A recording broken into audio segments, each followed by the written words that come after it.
یہ جو کہتے ہیں نا یہ کتاب مشکل ہے، واقعی مشکل لگنا شروع ہو جاتی ہے، واقعی مشکل لگنا شروع ہو جاتی ہے۔ اور جب آپ کو مشکل لگے اور آپ دماغ کو کہیں نہیں آسان ہے میں کر لوں گا، وہ آسان ہو جائے گی، وہ آسان ہو جائے گی، یقین مانیں۔ تو آپ میری یہ بات مانیں، دنیا میں ہر طالب علم یا عقل مند ہے یا پاگل ہے، کند ذہن کا بندہ درمیان میں کوئی نہیں ہے بھائی۔ وہ کند ذہن اسی لیے ہے کہ اس نے اپنی صلاحیتوں کو استعمال نہیں کیا، اس کو معاشرے نے کند ذہن بنایا، اس کو لوگوں نے کند ذہن کہا۔ اس بیچارے سے 1 2 3 بار غلطی ہوئی ہے تو اس کو ادھر ادھر والوں نے کہا اوے تجھ سے غلطیاں ہو رہی، تو پاگل ہے، تو عقل مند، تو آتا کچھ نہیں، تو بے وقوف، تو برکت کے لیے آیا ہوا ہے۔ یہ معاشرے کے ظلم نے اسے کند ذہن بنا دیا۔ یہ معاشرے میں بات کرنے والے ظالم ہیں جو دوسرے کا حق کھا رہے ہیں۔ بھائی وہ مجھے ایک بات بتائیں، ہمارے اردو زبان میں ایک جملہ چلتا ہے کہ تیرنے والا ڈوبتا ہے، جو نہیں تیرتا وہ نہیں ڈوبتا۔ اس کا کیا مطلب ہے؟ جسے تیراکی آتی ہے وہی ڈوبتا ہے، جسے تیراکی نہیں آتی وہ نہیں ڈوبتا۔ حالانکہ کہنا تو یہ چاہیے کہ جسے تیراکی نہیں آتی وہ ڈوبتا ہے، جسے تیراکی آتی وہ تو تیرتا ہے۔ حالانکہ یوں نہیں کہتے، کیا کہتے ہیں؟ تیراک ڈوبتا ہے۔ بھائی جسے تیراکی نہیں آئے گی نہ وہ اندر جائے گا نہ ڈوبے گا، اور جسے تیراکی آتی ہے وہ ایک دن ڈوبے گا پھر اٹھے گا، پھر غرق ہوگا پھر اٹھے گا، وہ کبھی ڈوبے کیوں؟ گرتے ہیں شہسوار میدان جنگ میں، وہ طفل کیا گرے جو گھٹنوں کے بل چلے۔ گھٹنوں کے بل بچے چلتے ہیں نا، ہماری سرائکی زبان میں اسے کہتے ہیں بامبڑے پوندا پہ ہے، پتہ نہیں اردو زبان میں اسے کیا کہتے ہیں، اسے گھٹنوں کے بل ہی کہتے ہیں۔ تو جو گھٹنوں کے بل چلنے والا ہے نا وہ نہیں گرتا، وہ تو چل رینگ رینگ کے چل رہا ہے، گرے گا وہ جو چلنا سیکھے گا۔ تو بھئی اگر غلطی ہو گئی ہے 1 دفعہ 2 دفعہ 3 دفعہ 4 دفعہ، اس غلطی کا یہ معنی تھوڑی ہے کہ آپ اس غلطی پہ ہمیشہ برقرار رہیں گے۔ ہاں سامنے والے کے پاس دل دماغ زبان ہونی چاہیے، شاگرد غلطی کرے تو وہ کہے بیٹا ہو جاتی ہے کوئی نہیں مسئلہ آگے چلو، وہ لڑکا عقل مند کہلائے گا۔ اور جس ظالم نے اپنے اسٹوڈنٹ کو یہ کہہ دیا تو اسے غلطی ہو تو بے وقوف ہے، پاگل ہے، دفع ہو جا، اڑ جا، یہ ظلم کر کے اس بچے کا حق کھا رہا ہے، کل وہ بیچارہ خود کو خون ذہن سمجھنا شروع ہو جائے گا اور آگے کوئی یاد ہی نہیں کرے گا۔ تو اگر آپ کے ساتھ معاشرے میں اس طرح کے ظلم اور تشدد ہوئے ہیں تو آپ اپنے دماغ سے نکال لیں سب کچھ اور آج سے نئی تعمیر لے لیں کہ بھائی جس نے جو کچھ کہا میں 1 لاکھ تک گنتی لکھ سکتا ہوں، 1 لاکھ تک گنتی بول سکتا ہوں، تو بھائی میرے لیے یہ 10 لفظ کتابوں کا کون سی مشکل ہے؟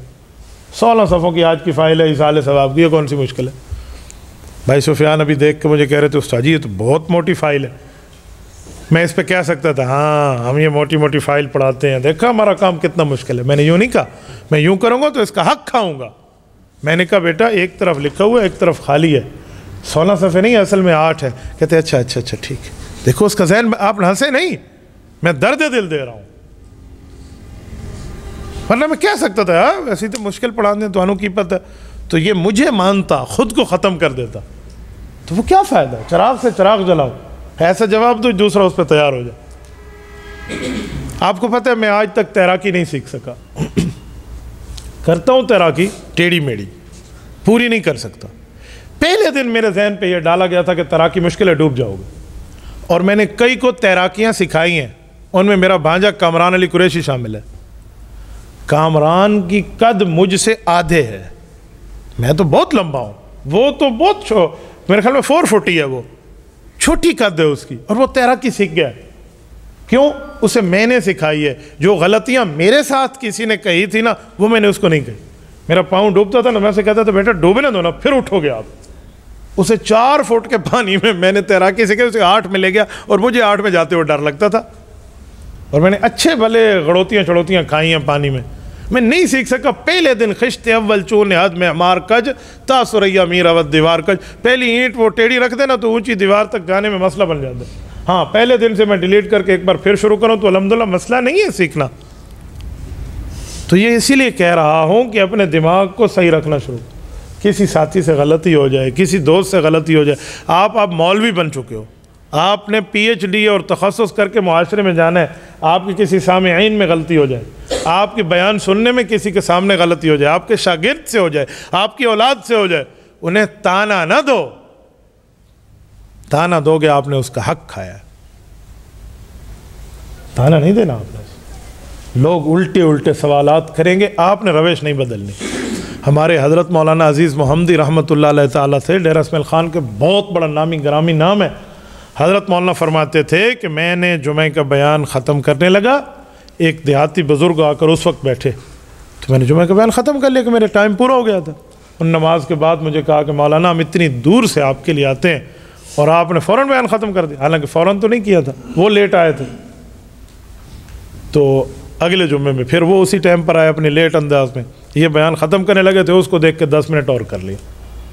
جب بیان ختم ہو گیا، نماز پڑھ لی گئی جمعے کی، وہی بزرگ آئے، انہوں نے کہا مولانا آپ نے اتنا لمبا بیان کر لیا، بوڑھے بزرگ ہوتے ہیں، چھوٹا پیشاب روکا ہوا ہوتا ہے، انہیں تکلیف ہوتی ہے، وضو ان کا چلتا ہے یا نہیں چلتا، آپ تھوڑا گزارا کیا کریں۔ مولانا عزیز محمدی اب اس کی وجہ سے متاثر ہوئے، نہیں کیا۔ اب اس سے سبق کیا ملا کہ ان کو دیکھ کے نہ چلو، اپنی ترتیب کو دیکھ کے چلو۔ تو معاشرے میں سپیڈ بریکر آتے رہتے ہیں، آپ نے اس بات کو لے کر بیٹھ گیا کہ اس کی وجہ سے تیز، اس کی وجہ سے آہستہ، نہ بابا، نہ کسی کی وجہ سے تیز، نہ کسی کی وجہ سے آہستہ، ہم خود تراشتے ہیں منزل کی سنگرا۔ اس میں کوئی ادھر ادھر، اسے نہ تکبر کہتے ہیں، نہ اسے تعلی کہتے ہیں، نہ اسے تعجب کہتے ہیں، نہ اسے عجب کہتے ہیں، نہ اسے کبر کہتے ہیں، اسے اصول پرستی اور پالیسی کہتے ہیں۔ جس کے پاس اصول پرستی اور پالیسی نہیں ہے وہ زیرو ہے، زیرو ہے، زیرو ہے، کچھ بھی نہیں ہے اس بیچارے کے پاس۔ تو اپنے اصول لاؤ، اپنی ترتیبیں لاؤ، اپنے معاملات سامنے لاؤ تو آپ ٹھیک ہو جاؤ۔ یہ اسی لیے کہہ رہا ہوں کہ تخصص میں میرے یہاں آنے کا بنیادی مقصد لکھے ہوئے الفاظ پڑھانا نہیں ہے، تو آپ کے پاس ہے یہ جو فائل میرے پاس ہے، یہ آپ کے پاس ہے، آپ پڑھ لیں گے، میں 2 صفحے چھوڑ بھی دوں تو آپ پڑھ لیں گے، آپ مولوی ہیں، اردو میں لکھا ہوا ہے، ترجمہ بھی لکھا ہوا ہے عربی کا، مسئلہ نہیں ہے، لیکن میں آپ کو وہ فکر دینا چاہ رہا ہوں جو ایک نہیں، آپ 100 فائل پڑھ لیں گے۔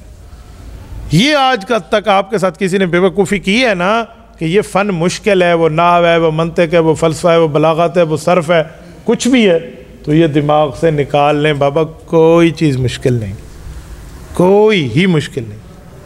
آپ منطق کا کوئی کلیہ اٹھائیں، آپ بلاغت کا کوئی سوال اٹھائیں، آپ علم بدیع، علم کلام، علم نحو، علم صرف کا کوئی صیغہ اٹھائیں، اس کو یوں حل کر لیا جائے گا۔ مجھے آپ پوچھیں میں بتا دوں گا، نہیں آئے گا کتاب سے دیکھ کے بتا دوں گا، کون سا مشکل ہے بھئی؟ کوئی چیز ذہن میں ہوگی، کچھ نہیں ہوگی نا، اگر نہیں ہو تو اس کا معنی میں ہتھیار ڈال کے بیٹھ جاؤں، میں کتب اٹھاؤں گا اور دکھا دوں گا جواب۔ یہ مطلب نہیں ہے کہ بندہ یوں چپ کر جواب نہیں آتا تو بندہ شرمندگی محسوس، کیوں شرمندگی محسوس کرے؟ امام مالک رحمت، آپ نے اصول افتاء پڑھا ہے؟ اصول افتاء کے دوسرے صفحے پہ فائل پہ پڑھ لو، امام مالک سے کتنے سوال ہوئے؟ 40۔ فما اجاب منہ الا فی 5، 5 کا جواب دیا، اور 35 پہ کیا کہا؟ لا ادری۔ کہو امام مالک کو کچھ نہیں آتا؟ ہم کہیں گے امام مالک کچھ نہیں آتا؟ امام دار الہجرہ، امت کا اس دھرتی پہ دوسرا بڑا امام، المتوفی 179 ہجری، المتولد 93 ہجری، مذاق نہیں ہے امام مالک رحمہ اللہ۔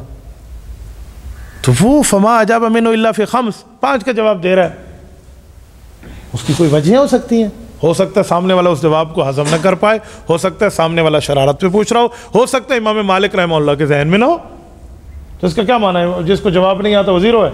اب کسی سے 35 جواب نہ آئے اور 5 آئیں تو لوگ کہیں گے مولوی، ہمارے کوئی پٹھان بھائی بیٹھے، کوئی بیٹھا تو ہاتھ کا، جی ماشاءاللہ، ہمارے پشتون روایات میں یہ بیٹھے ہیں، یہ جانتے ہوں گے، ہمارے ہاں پشتون بیلٹ میں یہ بات بہت بری سمجھی جاتی ہے کہ مولوی سے سوال کرے اور وہ جواب دینے میں دیر کر دے، ایسے ہے نا، جواب میں تھوڑا دیر کرے نا، وہ تھوڑا سوچے، حالانکہ وہ ٹھیک کر رہا ہے، سوچ رہا ہے نا کہ think before you are speak, پہلے سوچو پھر بولو، پہلے تولو پھر بولو، تو وہ بیچارہ تھوڑا غور فکر کرنے لگا اور وہ سمجھ آیا لیس بشیء لیس بالقوی، اس بیچارے کچھ بھی نہیں آتا، ٹھیک ہے، دا سنڈا دے تکڑا نہ دے، ٹھیک ہے نا، تکڑا مگڑا نہیں دے، کچھ بھی نہیں آتا، فضول، حالانکہ یہ غلط بات ہے۔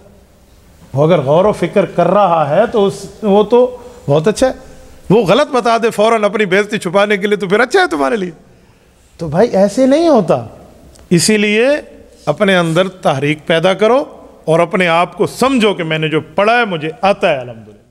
تبارك الذي نزل الفرقان على عبده ليكون للعالمين نذيرا